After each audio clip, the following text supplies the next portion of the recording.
A very warm welcome to you all from PR Presents. Hope you've all been keeping well. Now, they say in football that life is a short career, but how many of us in 14 years of work can say that we've scored a match-saving goal in an FA Cup final, held our nerve in a penalty shootout for European glory, represented our country at the biggest stage of all with our exact namesake, and helped a famous club anthem ring out at a time when their beloved home end was missing? Gary Stevens, great to meet you. Thank you very much indeed. Nice little introduction. Thank you. Well, we'll start off then with your school days in Suffolk. You signed for your local club Ipswich for the start of your youth career, but it was the blue of Brighton that gave you your big break in football. Tell us about how this move materialised. Well, I was going to school in Suffolk, and the nearest club was Ipswich Town, and at about the age of 11, I was doing quite well in local football, and the next step was to start training at Ipswich Town on a Thursday evening each week. I signed associate schoolboy forms, as they were then known, as a 14-year-old. And as I left school at 16, I was hoping to sign an apprenticeship. And Ipswich Town decided that there were players ahead of me. There were some good young players in the Ipswich team, people like Russell Osman, Terry Butcher, George Burley. There were youth team players who were suddenly ahead of me as 16-year-olds. And Bobby Robson called me into his office one day after a training session. I'd started pre-season full-time with Ipswich, and he called me in. He didn't leave it to the youth team guy. He called me in himself, and he said, "Listen, Gary, unfortunately, we're not going to offer you an apprenticeship. We'd like you to get a job locally. Keep training, keep playing. Let's see what happens. If you want to go to another club, we'll try and line you up with another club, but that's how it is." I spent a bit of time thinking about it, went back to the club and said, I want to go elsewhere. And they said, well, Brighton is an option. Okay. They sent some other players to Brighton Football Club, which, Brighton were then in the second tier. Ipswich were a top team in the top tier. I was meant to have a 2-week trial. That 2-week trial lasted for 4 weeks because Brighton weren't sure about me. In the end, they offered me an apprenticeship, and from that moment onwards, my career pretty much moved upwards and onwards fairly quickly. Of course, as well, when you started out at Brighton, you made your debut, I believe, in 1979, and made all the more special, of course, as it was their first season in the top flight. Yep. So at the end of my first season as an apprentice at Brighton, the team got promoted from the second tier, as it then was, into the top tier. Nothing to do with me. I was cleaning the boots of the likes of Peter Ward and Mark Lawrenson and Brian Horton and players of that ilk who got the club promotion. And fairly early on in the first season in the top flight, Mark Lawrenson got injured. Maybe 4, 5, 6 games into the season. I was then playing in the reserve team in a very similar position to Mark Lawrenson. Didn't think one moment that the following week I might just be making my debut. And Alan Mullery, the manager, decided that I was ready for it. And he threw me in to make my debut the following weekend at the Goldstone Ground, ironically, against Ipswich Town. On to the 82-83 season, and obviously, if I dare mention relegation at the end of it, but not before Brighton again, for the first time, getting to the FA Cup final, and you scored a very crucial goal that day as well. Yeah, I had a great 5 years at Brighton Football Club. Those final 4 years were all in the top flight. And yes, you're right, we did get relegated at the end of that season, the 82-83 season. But yeah, we got to the FA Cup final against Manchester United. It's funny, I remember at the start of the season, there was the usual argument over the bonus schedule and everything. And the club said, well, look at that. If you get to the FA Cup final, that's how much money you get, appearance money in the final. That's how much you get for winning it. And, I must admit, most of us went, well, actually, the club's never been near the FA Cup final before. Are we really going to get to the FA Cup final? Anyway, in the end, the bonus sheets were signed. We did get to the FA Cup final. We got 2 lots of appearance money because we played twice because we had a replay as well. But on the Saturday, it was, a special occasion for all of us as players. Jimmy Case was at the club at the time, and of course, he'd played in FA Cup finals with Liverpool. But other than that, none of us had. We we went across London in a helicopter to get to Wembley, and we flew back after the Saturday Cup final down to Brighton in a helicopter because our sponsors were then British Caledonian Airways, so it was good PR and publicity for them. Gordon Smith put us 1-0 up against Manchester United. We found ourselves 2-1 down. And very late on, I scored an equaliser for us to make it 2-2, forced extra time, and then ultimately the replay the following Thursday at Wembley. But I think, as a relegated side against Ron Atkinson's Manchester United, it then became a two-legged final. We performed extremely well on the Saturday and got a draw. Could we perform as well? Well, we did actually, probably for 20, 30 minutes. But in the end, Manchester United were too strong, too good for us. And United won the cup. We were relegated and beaten in a cup final. Yeah, so I suppose it was kind of a bit bittersweet, the cup final, in a way, because obviously having had the relegation, but then such a day you're never ever going to forget, are you, really, something like that? And as I say, scoring, and I believe you were the man of the match as well, I'm sure I read somewhere. Well, I think as a kid, it was one of the things I wanted to do. Yeah, yes, play top flight professional football, play in an FA Cup final, score in an FA Cup final. I guess I wanted to win one as well. But, a couple of those ambitions, actually occurred on that day. And I was voted the BBC's man of the match for that FA Cup final in '83. I remember after the second game, the replay on the Thursday, there was an interview and Ron Atkinson was there as well. And I think it was Big Ron actually was asked to hand over the man of the match award to me. And Ron was a bit baffled the fact that a player from the losing team could have actually got the man of the match award. But maybe there was an element of a sympathy vote there. I don't know. Well, moving on then to the summer of '83, and as I say, sadly, the club relegated to the old Division 2. But then you got an opportunity from Keith Birkinshaw to join Tottenham Hotspur.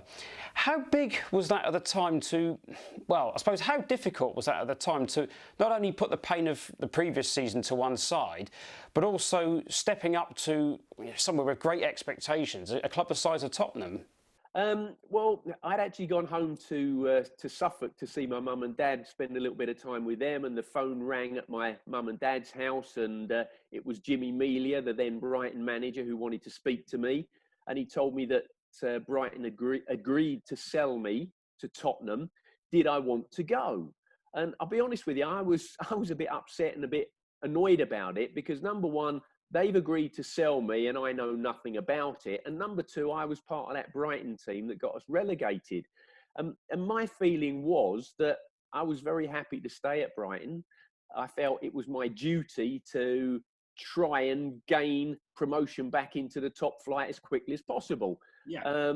And the other aspect was that, I said to Jimmy, I said, I feel I'm one of Brighton's better players. So if you really want to get back, why are you selling one of your better players? It doesn't make sense to me. And he said, well, it's a decision the club have made at board level. What do you want to do? Obviously, it wasn't a difficult decision because Spurs were a top flight club. Brighton had just got relegated. It was an opportunity for me to get back there and play in a high profile club. So I went down to Tottenham the next couple of days, or a couple of days later, had a discussion with the coaching staff at Tottenham. We just talked football, to be honest with you. What they would see my role within the club was, how they felt they could develop me, that they felt they could get me into the England squad eventually, and it wasn't until we'd had a chat for a couple of hours, and then Bill Nicholson had taken me to the training ground to have a look at the facilities there, that the club actually said to me, do you want to talk about how much we're going to pay you? It just didn't come into the conversation. So you put that into today's terms, and the first thing people want to know is, what's the money? What's the arrangement? What's the deal? What's the agent getting? What's the signing on fee? What's the basic salary?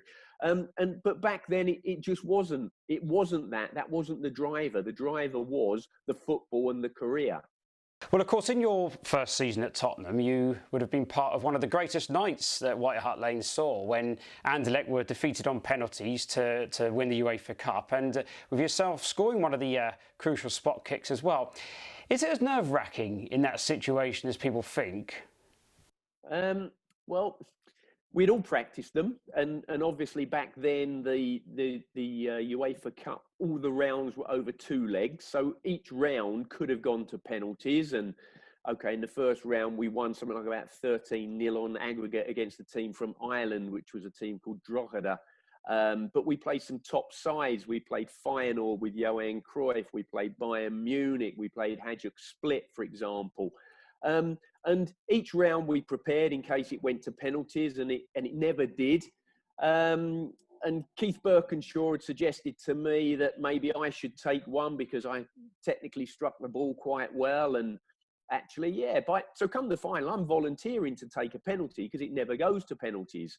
1-1 in Belgium, 1-1 at White Hart Lane after 90 minutes. It's 2-2 on aggregate. And I'm starting to think as we go into extra time, if we don't win this in extra time and I'm still on the pitch, you know, I've got a penalty to take here, which is exactly what did happen. I ended up taking the third penalty. I think it was my choice as much as anything. I tucked myself in the middle a little bit. But was it nerve-wracking? For me at the time, not really, because I knew exactly what I wanted to do. I knew exactly how I was going to take the penalty. I practiced it, well, in excess of 100 times in training across a number of weeks, for sure.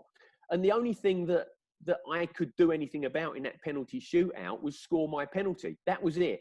You know, I couldn't be Tony Parks saving it. I couldn't be Graham Roberts or Steve Archibald scoring or missing. You know, all I could do was my bit.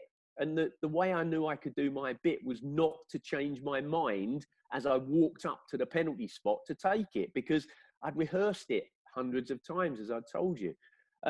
Yes, I hit the back of the net, and ultimately we won the penalty shootout 4-3. And it was an unbelievable night at White Hart Lane. Yeah, I can imagine.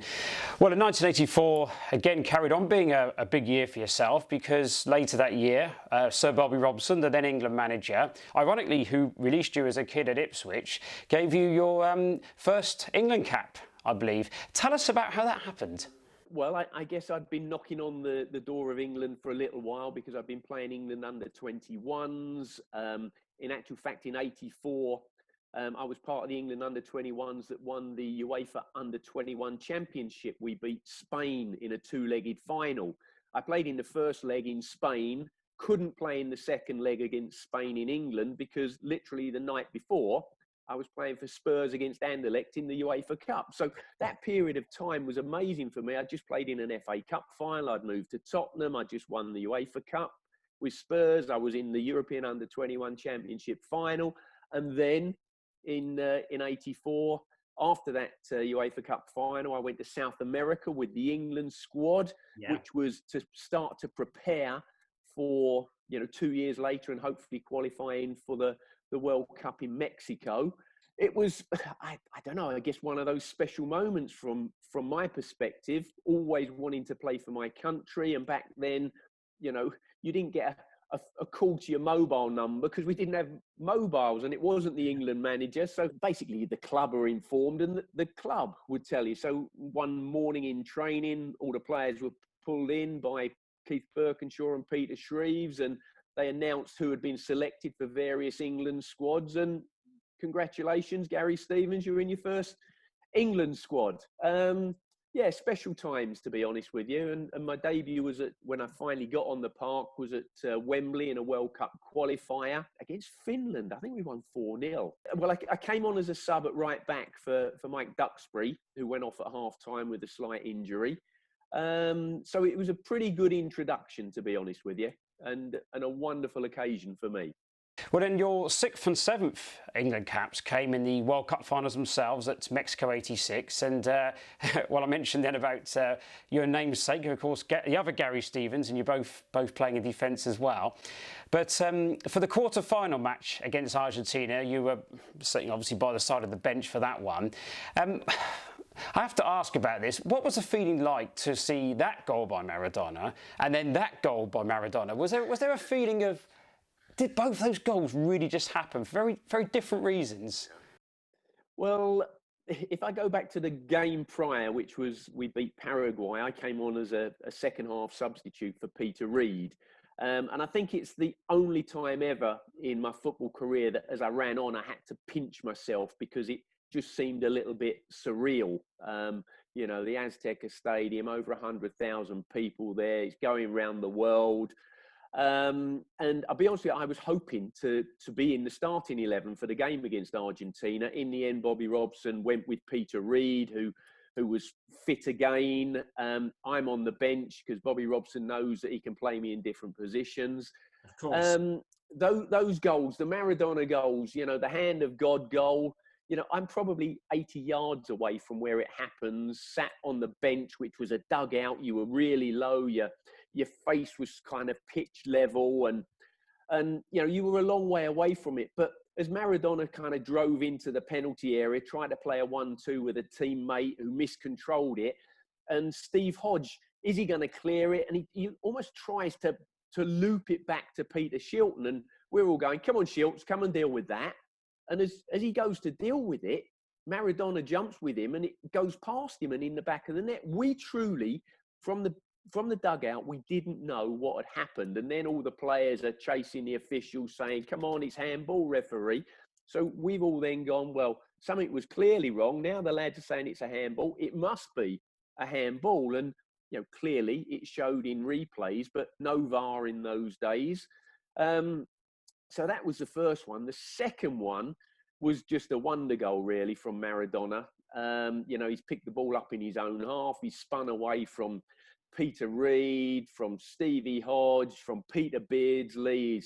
He's gone past Terry Butcher. Then I think Terry Fenwick looked to try and pull him down, but couldn't because he'd already been booked in the game. So, you know, you don't want to get yourself sent off. And then he's virtually skipped round Shilts as Terry Butcher's recovering. And my namesake, Gary Stevens, who is on the pitch, is trying to get on the goal line. And Maradona tucks it in the back of the net. It was, you know, it was a phenomenal goal. There's no two ways about that. Did we believe it had happened? It was hard to believe, to be honest with you. And, you know, off the back of that, it was the end of our World Cup. We were hoping to be in the semi-final and, you know, wives, girlfriends, mums and dads were all due to be coming out at that stage. And of course, that then wasn't going to happen. And in no time at all, we're flying out of Mexico because our World Cup's over. It was a tough one to deal with, to be honest. Yeah, I think it's one of those things, isn't it? We can sort of ruminate over, and I always think now we would have scored, make it 2-2, go into extra time. We'd have had the momentum. I always think that I do. I like to have that. And Patrick, you then know what would have happened, don't you? We would have won the semi, gone on and won the final, and you'd now be talking to a World Cup winner, wouldn't you? Exactly, I would be. Yeah. Well, back to Tottenham then. Another Cup final appearance happened a year later, but I perhaps better not mention too much about the underdogs Coventry. And then later on, sadly towards the end, you did pick up a bad injury, I believe against Wimbledon, which limited perhaps the opportunities to play much more for Tottenham. But then a chance to return to the South Coast came in the form of Portsmouth. What was it like at the time, though, to play outside the First Division for the first time? Well, I think you end up playing at the level that you deserve to be playing at. And you're right, I sustained a couple of injuries at Spurs, which hampered me a little bit. Terry Venables had taken over at Spurs and he'd signed a couple of players. And, you know, the writing was maybe on the wall. And it was January of 1990. And I've gone into training one day and Terry Venables has called me into his office before training and said, listen, I'm not going to use you much here at Spurs at the moment. I don't think. Portsmouth are in trouble. My old chairman from QPR now owns Portsmouth. He's come to me, wants some players to help him out. I think you'd be brilliant for Portsmouth. And, you know, why don't you go down there on loan for a month? And I said, well, I don't see that as being a very good move for me personally. He said, well, listen, have a think. This is gospel. Have a think about it and speak to me after training. Anyway, we start training. I start jogging around with the first team group. and there's a tap on my shoulder, and it's one of the coaching staff, and they say, Steve-O, which was my really original nickname at Spurs, Steve-O, you're not training with the first team today, you're over there. And I said, what, with the reserves? He said, no, with the youth team. And so, so after training, I've trained with the youth team. I was always a good pro. Trained with the youth team, really enjoyed it. The youngsters enjoyed it as well. And I've worked my way back into the changing rooms after the game. As I'm coming in, Terry's seen me, Terry Venables, and he said, do you want to come and have a chat with me in the office now about that move to Portsmouth? So they start to crank up the pressure a little bit on you. Anyway, long story short, I decided to go to Portsmouth on a month's loan, enjoyed it because I was playing. The first game, Portsmouth were one off the bottom of the second tier, away at Stoke City, who were bottom at the time. Alan Ball, the former Portsmouth manager, was then the Stoke City manager. Anyway, we go to Stoke, and we managed to get a 1-0 win.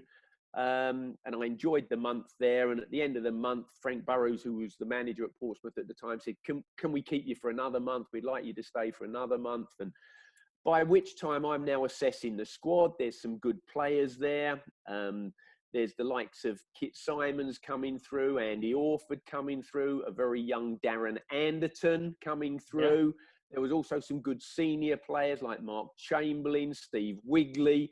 Alan Knight was the goalkeeper who I knew from England under-21 days. And it kind of looked like it might be good for me. And in the end, I signed for Portsmouth. But unfortunately, the injuries that I'd sustained and the lack of facilities and medical support at Portsmouth, to be honest with you, at the time, left me slightly exposed. And I got injured one Saturday down at Plymouth, playing away from home. And I never played again, unfortunately. So I enjoyed many aspects of Portsmouth, not least of all the support, but the fact that my career ended there meant it became a difficult time for me. Yeah. I understand that whilst you were playing as well, you got involved with some radio and football punditry, which you broke into after you retired. Did that help to fill the void which a lot of footballers feel at the time once they retire? It might have helped a touch, but that void when you retire as a footballer, whether that's because you're 36 years of age and your career's over, you've done your time, or whether that's because you've had to retire early through injury. And I played my last game as a 28-year-old. I was almost 29. I got my last pay packet as a contracted footballer. I was still 29, admittedly nearly 30, but I felt that I possibly had another 5, 6, 7, 8 years left in the game. So, that was the huge loss for me personally. But somehow you have to deal with it. You have to crack on. You have to make the most out of the situation. I can understand why certain players have and will in the future really struggle with it. I would suggest it took me 10 years to get over it, to almost, I don't know, mourn the loss of my career. It's most people when they're in their, well, as I was, late 20s, or if you've played your full career till your mid-30s, maybe pushing on 40, most people, their careers are now coming into their prime. But as a player, your career's over and there's an awful lot of life left after football. As a player, yes, I've done lots of media work. When I was at Spurs, I used to get up sometimes on a Saturday morning early and go into the breakfast TV show, which was then, let me think, TV AM. And I used to appear on the Wide Awake Club with the likes of Tommy Boyd, who's a big Portsmouth fan in actual fact, Tommy Boyd, Michaela Strachan and what have you. And I did a lot of work when I was out injured with Spurs with Capital Gold Sport in London. So I kind of got into the media side of it a little bit. And as I packed up, Sky Sports were just coming on stream. Franchises were being won and lost. And rather than go into coaching, I had to go at the media, which I had some success. And I have worked for all sorts of people. I used to go to Holland every Sunday and cover the Dutch football for ESPN in America when Ajax were at their top under Louis van Gaal in the early 90s. So, I had lots of good stuff to do with the media. but it never really replaced my playing career. And then I drifted back towards football and got my coaching qualifications and decided I wanted to coach in football and get back to my real love again. Yes, and you've done some coaching roles there, haven't you, in the past sort of 10 or 15 years, I believe. And over in Thailand, where you're based now, I know that you managed both, I think it was Army United and Port, had spells with them. And now you're also doing some coaching, I believe, at a local academy. Do you feel that since you've moved to Asia, that football's popularity has grown somewhat in that time? Well, I think, the Premier League has just exploded. It's unreal, isn't it? When I first came to Thailand to be the head coach of of Army United and then Port, you're exactly right. I was amazed at the following for the English Premier League. And there was and there still is a vibrant Thai Premier League as well, which is known as the T1 here now. And the country do love their football. And I have to admit, I quite love the country, the climate, the culture, the cuisine, and it suits me. It really does. And, I've had some other coaching positions here. Prior to coming to Thailand, I coached in Azerbaijan for a couple of years, and then I coached in the League of Ireland with Sligo Rovers. It started all out when I was at Charlton Athletic when they were in the Premier League. I spent a couple of years there as their assistant academy director, took the reserve team where we had young players coming through, the likes of Scott Parker, for example, Paul Konchesky, for example. So I'd like to think I played a small part in developing them as players. So there's huge rewards to be had as a coach, whatever level you're working at. And here in Thailand at the moment, I keep myself occupied with a kids football academy that I coach at, anything between 2 and 4 times a week. It's an unpaid role, but that doesn't matter. The thrill for me is seeing these kids improve and develop. And I also have the opportunity to maintain some of my media work because in an adjacent country to Thailand, which is Malaysia, I've been doing some work for their English Premier League coverage. It meant I used to go to Malaysia, fly into Kuala Lumpur on a Friday, cover games Saturday and Sunday, come back on a Monday. Astro Supersport, is that? Yeah, that's correct. And now with the pandemic, I can't get in and out of the country, so I do it on Zoom, which is perfect.